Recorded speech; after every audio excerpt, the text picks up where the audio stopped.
Discover the Women in Tech Trailblazers podcast, hosted by Tiffany Benitez. Here, the complexities of being a woman in the tech industry are unraveled through discussions on key issues, personal growth, and how to succeed despite systematic challenges. It's a source of empowerment and inspiration for all women at all stages of their tech careers. Welcome to Women in Tech Trailblazers. I am so excited to be back with you guys today. And I know I'm always excited. I always say that, but it's not just a saying. It's truly like the highlights of my month is to come and get to spend time with you guys. But today we have an extra special episode. We're actually doing a podcast mashup and collaboration. And I'm going to introduce you, and I'm going to let our guests actually, we talked about like, hey, we don't want to like super structure this. Like we structure everything in our lives, and like we just want to come on and have a super organic conversation. Two podcast hosts doing really incredible things, not just with the podcast, but in our lives, our careers, our community. And we met at a conference and really hit it off. And we were excited to come together and do this. I think for me, you guys know I'm all about the better together. And like as women, we really can't rise in the way that we need to until we really lock arms and stop being petty and competitive and like really just like come together. And so when you find people doing the same things as you, instead of them saying like, right, it's more like, hey, let's just together. And that's exactly what happened with the two of us. So as you know, and she's also this is a mashup, right? It's a collaboration. So she's also going to be airing this to her audience. So I'm Tiffany Benitez, the host of Women in Tech Trailblazers, Authenticity Unleashed, because authenticity is theme for me. And just a real quick, what the podcast is about is we love to pretend like we have everything together and we're just like these strong women, and we are, right? But the reality is like you can still not have it all together and be wildly successful. And so I think talking about all the things that we never talk about is the theme of the podcast. And from my day job, I am the head of data and AI governance at Compass Group in Charlotte. Also run National Women in Tech organization with 10 chapters, across the US. So my heart is really for creating space for others. So I'll turn it over to our guest, and she's going to introduce herself today. Yes, I'm first of all so excited to be here today too, and just have this like authentic conversation, as if, again, we kind of talked about as if we're just having coffee together and let's just record it. And I'm sure so many people can relate to this topic too. So for those of you who don't know me, I'm Brittany Canaski. I'm a leadership coach and trainer at my own company, Hello Velocity. Yeah, and I love to empower women in leadership with the skills and confidence they need to accelerate their goals, improve their performance, and really show up with that confidence that I think we all are craving, but we can't all quite pinpoint where to find it. And my podcast, Hello Velocity, was really inspired by this idea that I kept having all these conversations with women, similar to this idea kind of today, actually, is that I was having all these conversations with my coaching clients, and so many times my clients would say, is this normal? You know, what I'm struggling with, what I'm going through. And sometimes I think we're just holding so much inside and we don't know that other people are going through similar struggles. So that's why I started the podcast to begin with last year, was to just normalize a lot of these topics that women are struggling with in corporate America, whether it's that confidence, work-life balance, burnout. And yeah, so that's also why we're here today, is we were talking about this idea of like burnout, overwhelm, how a lot of times we just don't have it together. And again, even on the outside, people may see, oh, you're so successful, all your, social media posts, LinkedIn, whatever, everything seems like it's going so great. And on the inside, you're like, oh my gosh, I'm glad it looks like that, because it doesn't feel like that. And yeah, and I think it'd be, we talked about it'd just be fun for us today, helpful, I think maybe is the word first today, to talk about what that looks like for each of us and how it's been showing up, and kind of get a peek behind the curtain for people of like, you know what, this is what it might look like behind the curtain, like the messy stuff that you don't see and that people aren't talking about, and what are those types of resources and things that we're doing to navigate that and support ourselves, support each other. So yeah, do you want me to kick us off talking about my own journey of burnout? Let's get messy. Okay, so we're about to get messy. So if you're listening in or you're watching, got audio, video, but let's get messy, because this episode, we always get real and authentic, but I think we're going to take it to another level in this episode, and I'm excited. So talk to me about your burnout journey. Yeah, I love this like peek behind the curtain too, of like, I don't really talk about this too much besides people like in my immediate circle, and I'm happy to share it also with the intention, again, of like, I think we all can relate to this, but we don't talk about it as widely. So Yeah, actually, my journey to burnout, it's actually interesting. I wound up burnt out last year, and I wouldn't have expected it, honestly, because I work for myself. So I have a business and it's just me in the business. And I know a lot of people say, oh, you own your own business. It's probably a lot of hustle and grind. And for me, it hasn't always been that way because I've been so intentional of like, this is why I started a business. So I don't have to hustle. And so I'm not working for other people and I can have my own boundaries and timelines and I can, sleep in a lot of the times or, I'm not having early meetings, so I'm not getting up early. And I was thinking, oh, I'm doing all these great things and I have all these boundaries and structure and thought, burnout's not going to hit me when I'm in control of my schedule, right? And like I get to choose what I'm working on and I get to choose my calendar and meetings and all of that. But it kind of snuck up on me last year. And I think that's one of the key, I don't know, issues with burnout is that it does sneak up on you. It's not just like an overnight thing, like one day you're not busy and then all of a sudden you're just like exhausted and burnt out. It's just this ongoing, and it is a chronic condition, honestly. So it is this like more longer term thing. And I think for me, it started with just even in January, thinking back to it, is that I was taking on a lot of new corporate long-term clients in January. Or for the year, but they started in January. So I kicked off the year like running and was so excited. And that's the other thing is that the work I do, I love and I'm so excited about it. But that may feed into it is that I just like want to take on more and I'm excited to do the work. And then I found my schedule kind of creeping into, or my work schedule kind of like creeping into the weekends. And then again, it's one of those like, oh, I'm excited to do what I do. So I'm happy to work on a Sunday morning when I feel a creative flow and I'm not in any meetings and I can just get some work done.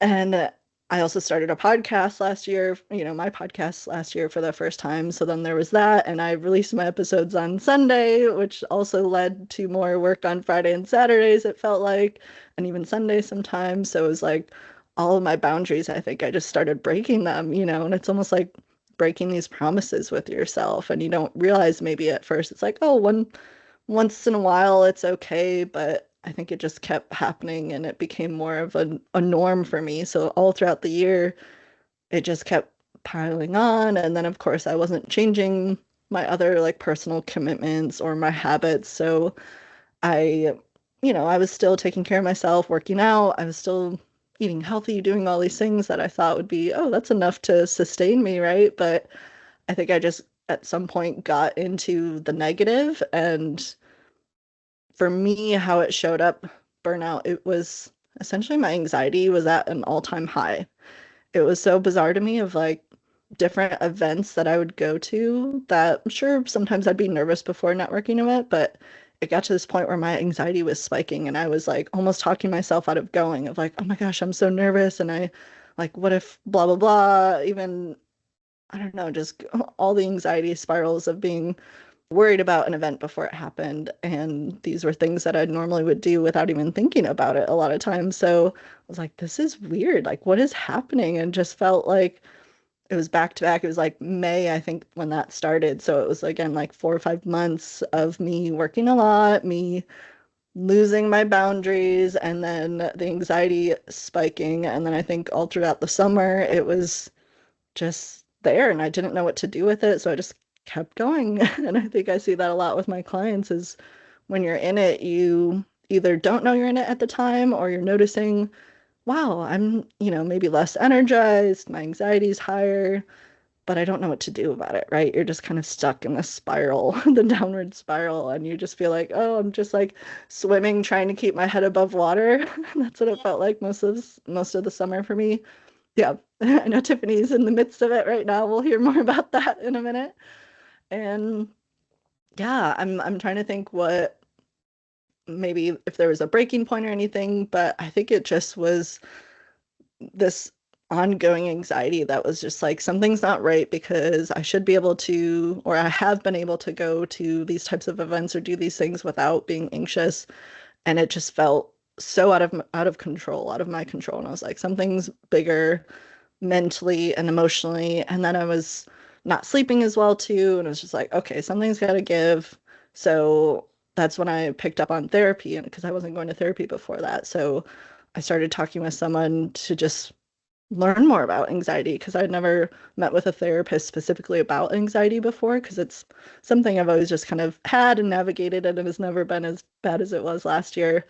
So that was just extremely helpful for me to talk through it with someone and reframe anxiety and talk through different techniques to help me navigate that. And for me, a lot of it, I think, or one of the biggest things that helped me was taking social media off my phone because I found that was something that was really triggering me. And it was also like becoming a crutch for me of when I felt overwhelmed and I felt exhausted, I would just start doom scrolling as a way to think, oh, let me just like think about something else, distract myself, try to get that dopamine hit. And, you don't have the energy to do much else. So you're like, oh, this will make me happy, right? And I realized that it was never making me happy. It was actually making me more anxious and it was like elevating my heart rate and I wasn't actually getting anything positive from it, unfortunately. And that's a whole other rant I could go on about how much social media has changed and how it used to be about, oh, connecting with friends and now it's just ads and things that are trying to trigger me. So yeah, that was last fall that I took it off my phone, Instagram, Facebook, and I have not downloaded it back, honestly. I feel like a new person without it. Like, this is so nice to not think about it. And if I ever need to check it out, I just go on my laptop. So it's like very limiting and I don't scroll. I just like maybe go to look at even like if I'm going to like a brewery that day and I want to see what food truck they have, I have to still go to Instagram. So I can do that. But it's, yeah, so much more manageable. And yeah, it's really helped me not go into the spiral. And then also checking the news was another thing I noticed that was triggering me, of course, as it feels like there's a lot happening in the world the last few years. So that was another boundary that I started was only checking the news once a day and just for like 5 minutes, like just get the headlines. Don't, doom scroll there, doom read, I guess would be what I was doing before. So it's just stay informed. And actually, I took a few months off, not even checking the news because I just needed like a total reset.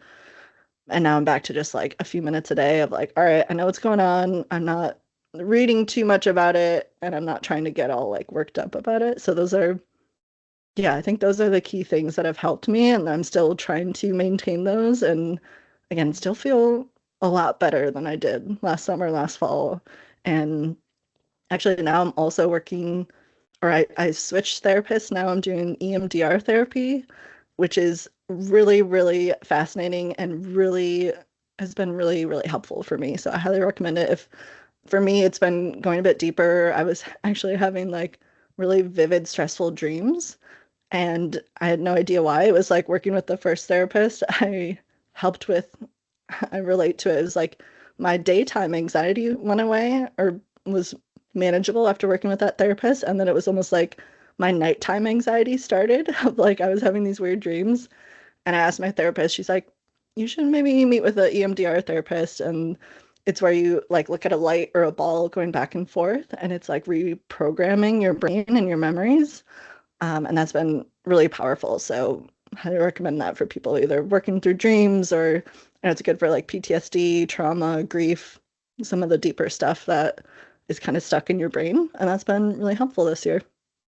So yeah, we're getting deep. I'm sharing all of it. Yeah, no, I really love that. Can we first just start to say how underrated therapy is?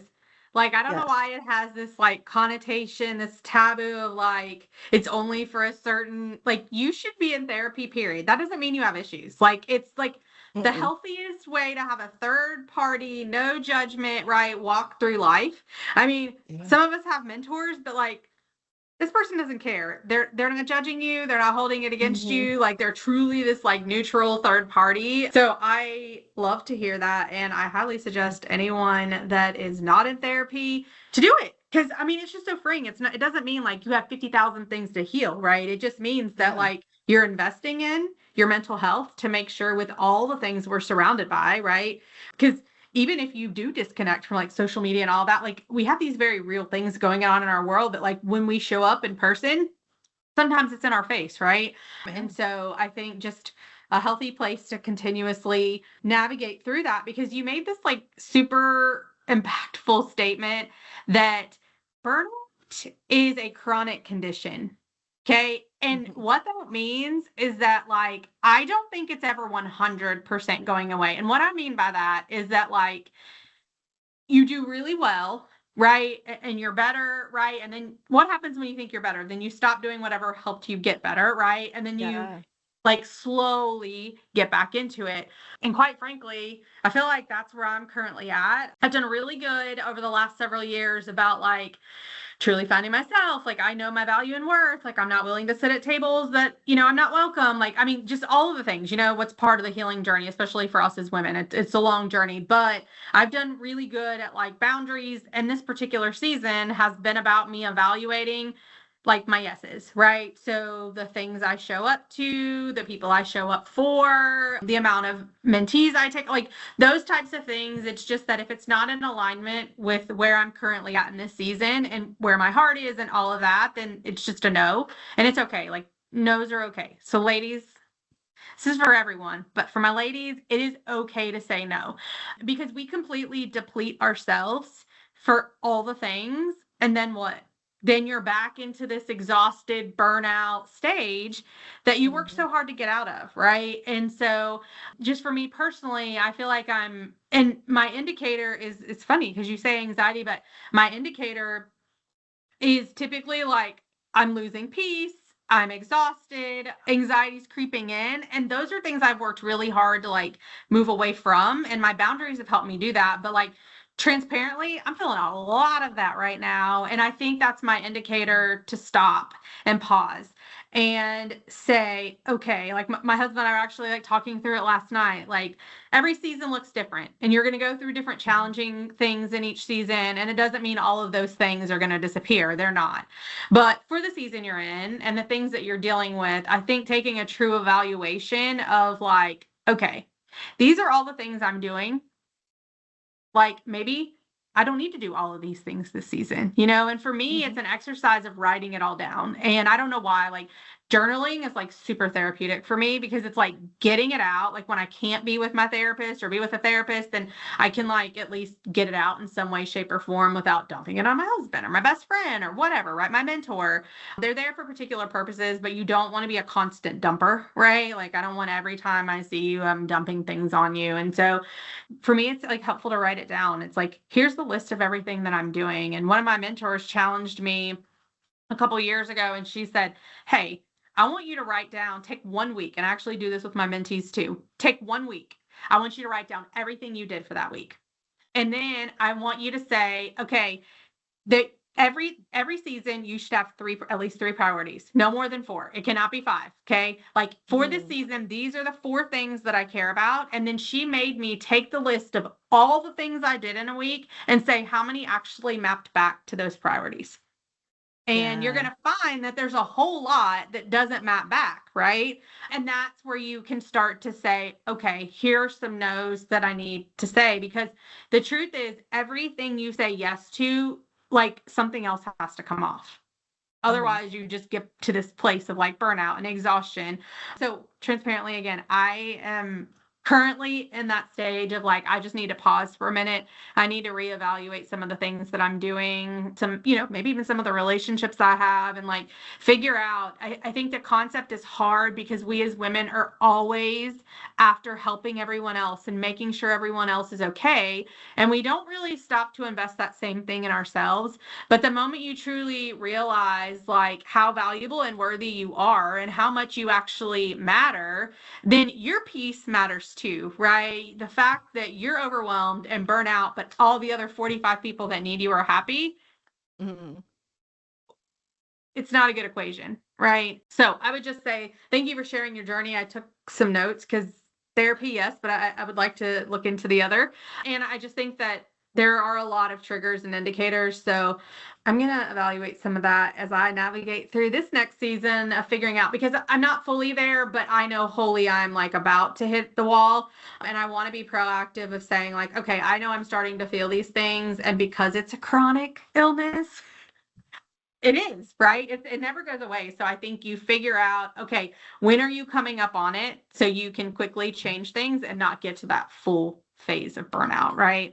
But yeah, so thank you for sharing that. As you know, like audience wise, we are really honing in women in technology, allies, women that have a desire to come into technology. And then we have a huge following of our girls in tech and kids that really are looking to make their move into technology. And I think that the way we define technology is evolving, especially with a lot of the generative AI. Like traditionally, technology was like a subset of a company, right? So was your role defined to cybersecurity, data and analytics, right? Product, engineering, UX, UI. So there were these roles in this subset of a company. And so we started as women defining ourselves. If we were not in one of those roles, we were not in technology. And while that may have, I guess, served a purpose, it is what it is, right? It's what it's been to this point. But I think we need to like really start redefining what technology is. So when you say, I am not in technology, which is truthfully what every woman responds as, right? It's like, I'm not in technology. Because again, they're thinking of like what we've traditionally been taught of like those roles. And maybe that's why our numbers don't increase, right? If you keep saying you're not a woman in technology, you're not. But the thing I want to like talk through, especially with you, because I know you've got some experience here, is I am in one of those roles and traditionally have been, but I see the evolution and I see what's coming. And I think we have to flip our mindsets and stop defining it as certain roles or a subset of a company. If you use your cell phone, you use technology. So why are you not a woman in technology, right? And so I think just redefining that. And I'd like to like gauge your thoughts on what does that mean to you? Because I know, talk a little bit about your role and kind of what you're doing and how actively you even have had to take a look at yourself and how you answer that. Before we jump back in, a quick thank you to Women in Technology of Northwest Arkansas for being part of this journey. We cannot thank them enough. They continue to create space for women to grow, connect, and lead in tech. Let's get back to the conversation. Yeah, I actually had this exact same thought process last year when I was signing up for the Florix conference that we met at, actually. So I think that was one of the questionnaires, or in the questionnaire I filled out before attending, it asked, how long have you been working in tech? And there were, different categories to choose from. It was, I'm not in tech, or, less than a year, a few years. And at first, my instinct was, I don't work in tech, right? I'm a leadership coach, and I'm not in a big company under one of those titles you mentioned. And then I thought about it like, wait, I, again, work in tech every day. Like, I have so many different software programs that I'm relying on a day-to-day basis, and I've been full-time in my business now 5 years. And then even before that, I was in various roles within companies that relied on different software and different tech. So I was like, ooh, that was a good like gut check for me. And yeah, so I definitely see where you're headed and your perspective here, that yeah, most of us are in tech to some degree or some variation of it, even if it's not a traditional title. And I definitely relate to that. For again, all these different softwares are helping me on a day-to-day basis, helping me save time, helping me, come up with different shortcuts or automate things. And then even, I'm using ChatGPT lately as kind of like a brainstorm buddy, because I work by myself for myself. And sometimes I'm like, I just need to like think through this idea a little bit differently, or like, can you check the grammar on this sentence, or what's a better title for this blog post, because I'm not that creative. And it can be really helpful just to, rely on technology from a different perspective. And yeah, so I think most of us are probably in tech if you're, again, like working at a laptop, which I think a lot of, most corporate people are. And then obviously there's other fields where you're more in person with people and maybe it's less tech focused. But now that I'm thinking about it, most of those obviously have some sort of tech they're still relying on the back end. So I don't know. I feel like we can make an argument that most people are working in tech, and in the sense that tech is supporting us on a day-to-day basis.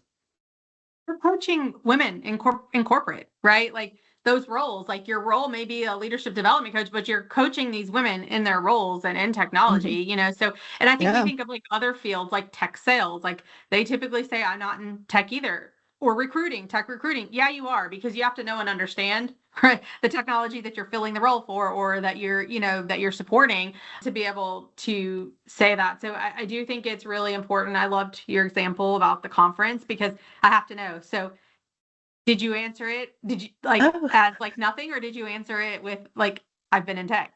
Yeah, I think I did switch it at the last second. I was like, no, I did the 5+ because I've been in my business 5 years. And yeah, and you're making me think too, even my husband, so he's in like the Scrum Master field, which is technically a position within like a tech department in a company or IT department. And it's so hard to explain that, but it's like he's not technically the person doing software development, but he's supporting software developers. So it's always like he has that same, conversation with people all the time that like he's technically not tech person because people think, oh, if you're a software developer, you're tech. But he's like, no, I'm supporting them to help them do their jobs better and more efficiently. And from the team perspective, so it's like, yeah, you're in tech too, just like supporting tech people too. I was like, ooh, that's another, I think, perspective to think about it too. I think it's not unique, obviously, to us as women, and I think we need to all like reposition and rethink how we say that. Like your husband, I can tell you because I've done agile and product for multiple organizations, you are absolutely in tech. Your ability to Hmm. push back on your developers on estimates and timelines because you understand what they're doing is absolutely technology. Like Hmm. defining technology as an engineer is absurd because an engineer cannot deliver anything to completion on their own, right? Who Hmm. translates that back to the business? The engineers typically can't, right? That's your product people. And your agile folks are the ones that really, your scrum masters are the ones that really holistically pull it all together. And, product or project is really like navigating the translation back to the business. So make sure you tell your husband later, like he is in tech, and Yeah. to make sure he starts saying that. I think it just comes naturally, again, I think traditionally on how we've defined it, but we've got to rethink this, and not just because we're saying we need to rethink it, but as we start seeing roles changing with what's coming with AI, Hmm. the technical roles are going to be done by AI. Okay. So those are going to be doing a lot of the coding and a lot of those skill sets. So the skill sets then will be who is the human in the loop, like monitoring, and who is human in the loop training, and right. And so if they then start saying they're not in technology, no one will be in technology, right? And so I think it's really Yeah. important we get a handle on this now and start reframing how we're identifying it. And it's really important for us as women because y'all, we're at 28%. Okay. So maybe if we started defining ourselves in the appropriate category, maybe we're not 28%, right? You want to raise our numbers, like start identifying with what you're actually doing versus what all the things you think you can't do. Yeah, and I think us as women, we're so good at not giving ourselves credit for anything, period. So it totally makes sense that this is translating to having ownership over our skills and, what field we're in or, where our specialty lies. So yeah, I feel like this is just a good challenge for women, especially of like, where else are you maybe doing this in your life and in your work? Are you not taking credit for being a leader just because you're not managing people directly? I have that conversation all the time. That's like, yeah, one of my soapboxes. We could spend a whole another hour talking about that. But like, where else are you not taking credit for your skills, for your how you're showing up, whether it's as a leader or, those other skills you have on a day-to-day basis of like, oh, maybe you're not an analyst, but you're in Excel every day. And like, hey, maybe you should, share, like tout that as a skill and like, oh yeah, I'm actually a wizard at Excel and own that. And I don't know, I feel like we could all step up to the plate a lot more when it comes to that. And like, honestly, bragging about yourself also is one of those things that gets a bad rep, but it's one of the most powerful things when you do it intentionally to share your value, to share your skills, and how you're contributing to the organization or the people on your team. And that's what's going to help you get noticed too and get to that next level in your career. Shout out to Lisa Stryker. If you do not know her, her whole concept is brag, right? And how we really can do that in an effective way and how it really is impactful and can change your career. So if you don't know Lisa Mhm. Stryker, go check her out. Brittany, do you know her? Yes, yeah, I I actually think just she had was coffee also at with her. Florix. Yeah. Yeah, yeah, I went to her talk at Florix and then we just had coffee last week. So yeah, that Yeah. was that was on my brain. I'm like, yep, shout out to Lisa for sure. Like bragging is a great skill to have. And here's the deal, like being in community with others, especially other women, the right women, right, is super healing. Like I don't even know how to explain that of like the power that comes with women locking arms. You and I had some like really incredible conversation as we talked about going into this episode on communities. So talk to me a little bit about like how you wholly believe that this concept of community. Number one, what does that really mean, right? And how does it really help propel us and move us forward? And back to what we both said, our podcasts were about, of just like talking about it. How do we use that to really help us move forward? Yeah, yeah. I think we need to first of all, like you said, kind of define community and expand maybe our definition of community, because I think traditionally we think of it of like our neighbors, right? Like people who are physically close by. But I think we need to start looking for more communities of where are those spaces that people that maybe you just have something in common with. You know, it could be something that you like to do. It could be something just that you're passionate about. It could be even a place that you like going to. It could be a game you like to play. You know, it could be like pickleball. It could be going to a local wine bar and doing like a wine tasting. It could be, for me, one of the things I found last year, a new community was volunteering. And I tried out all these different nonprofits to do some hands-on volunteering. And I met so many amazing people. Actually, honestly, it was mostly women, which was an interesting realization to have. And yeah, just other people who are passionate about giving back to the local community, but in a like micro community of, okay, we're going to fold clothes that were donated to the crisis assistance ministry. Okay, I also did produce sorting for the Bulb in Charlotte, where they get produce from local grocery stores and that they're able to give them away to local communities of people in need so they can get free produce. And just all these different communities, or again, micro communities that you can find of people who have something in common with you, something you're passionate about, something you care about. Again, whether it's some sort of like nonprofit, or again, it could be something lighthearted, fun, board game nights, wine tasting, things like that, and just finding your people. And then I know too, again, like where we met at the Florix conference, those, women in tech. And that was such an interesting event because I just love that I met people, women from anywhere who've been in tech for years and years and years, and they're higher up in the company too. I literally met someone who's in high school, and she's like, I want to meet as many people as I can, and I'm just learning about this. And like, she even asked me, do you know of any internships available? I'm like, oh my gosh, this is amazing. Like, good for you. I do not know any internships in tech right now, but that really stuck with me. So it's like finding people who are passionate about something similar to you. And I think it can really fill your cup too, especially, thinking back to burnout. It's like being in community with other people who you can relate to can go a long way to fill your cup. I totally agree with that. I think this concept of like, I think maybe since the beginning of time, I guess I'm going to say, I don't know, I haven't been here since the beginning of time, but I hear it from generations before and generations before of like, we just have to be strong and hold it all together. We talked about that a little bit in the beginning of this episode, but that's actually not real. So you've also heard the concept that refutes exactly what you just said, is that it takes a village. Right. And that's reality. It takes a village, not just to raise children, which is, I think, what typically is said, but it takes a village to get through this life. Okay. Like if you are attempting to do this life by yourself, and usually that comes because like people have hurt you, trust issues. I mean, I could fill in the blank with like 9,000 things, but the reality is like, you don't do this life without community. Like you are going to have to take a risk. The other thing we don't love to do as women, we're super risk adverse in general, like generally speaking, but you're going to have to take the risk. And you know what? Sometimes people are going to hurt you, and sometimes you're going to end up with some painful situations, but you can't pull back, because ultimately there is a tribe that is there for you. And if you want to continue growing and you want to continue progressing, even in your career, that's not going to happen without mentors. It's not going to happen without sponsors. It's not going to happen without a tribe of women that you can rally around, lock arms with. And honestly, that is how growth happens. So I would say just really figure out, and maybe even challenge yourself on how you're doing community, how you've defined community.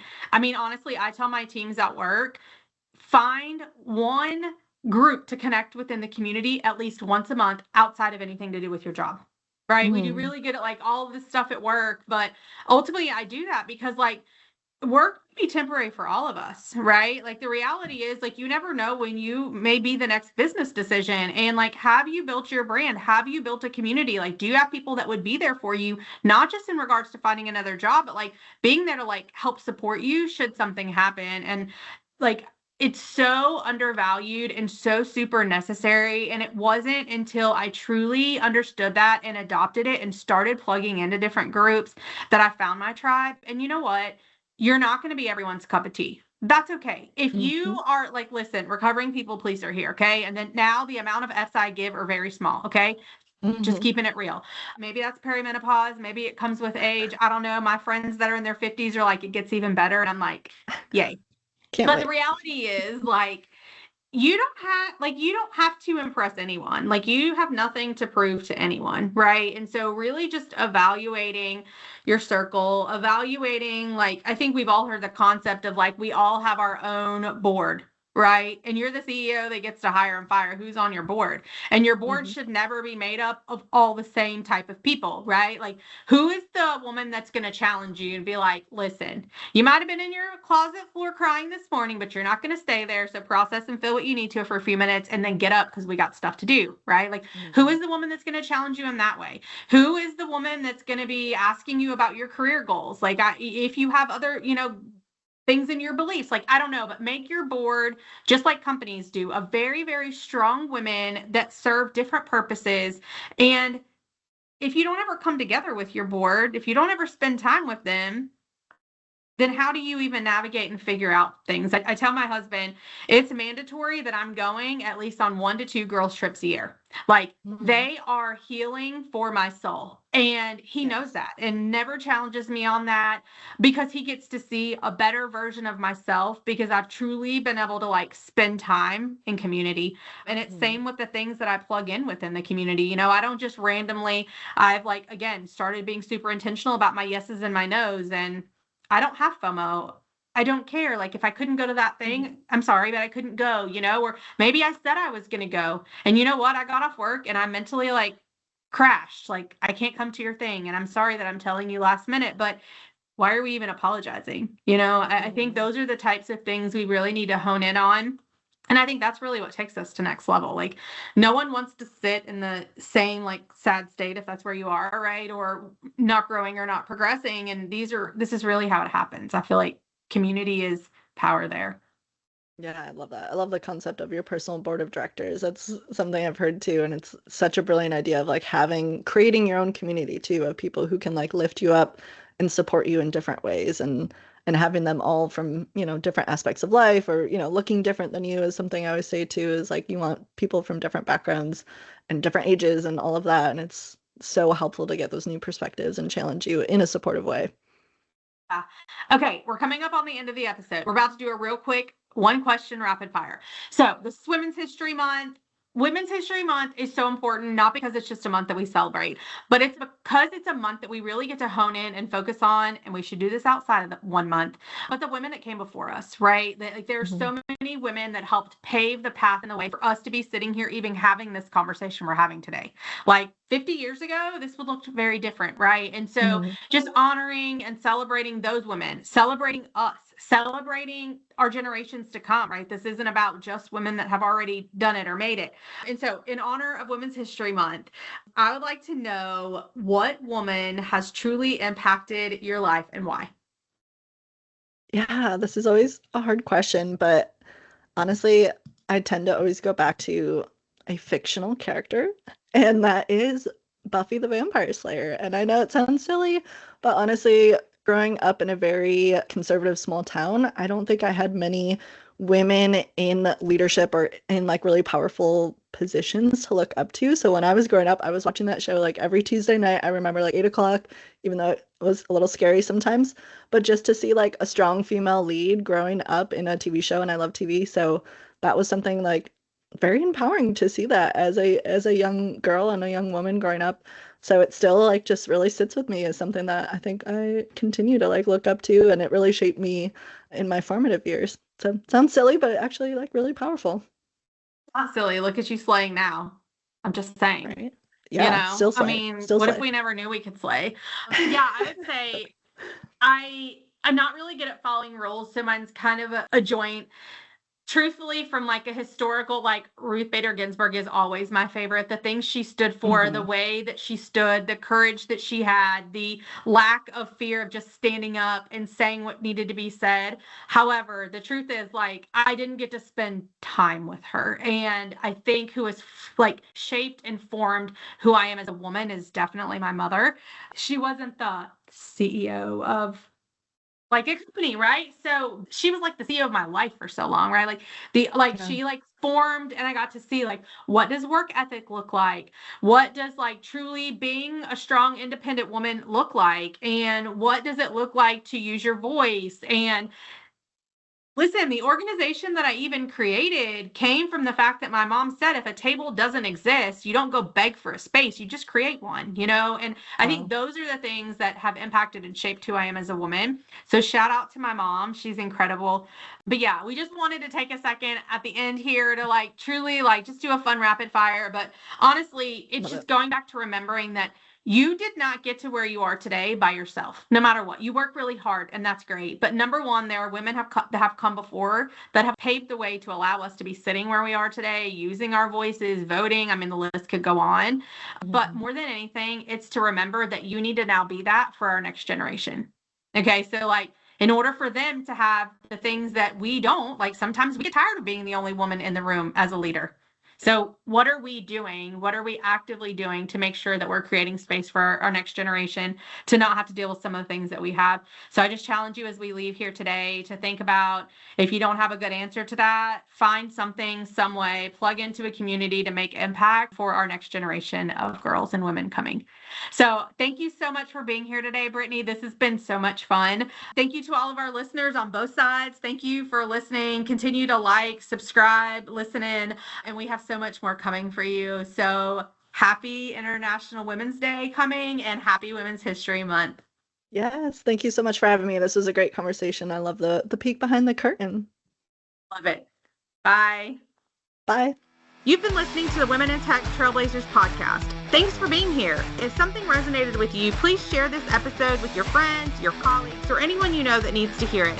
And don't forget to subscribe to catch what's next. We'll be back soon with more real stories and honest conversations. Until then, keep showing up and let's keep making space at the table.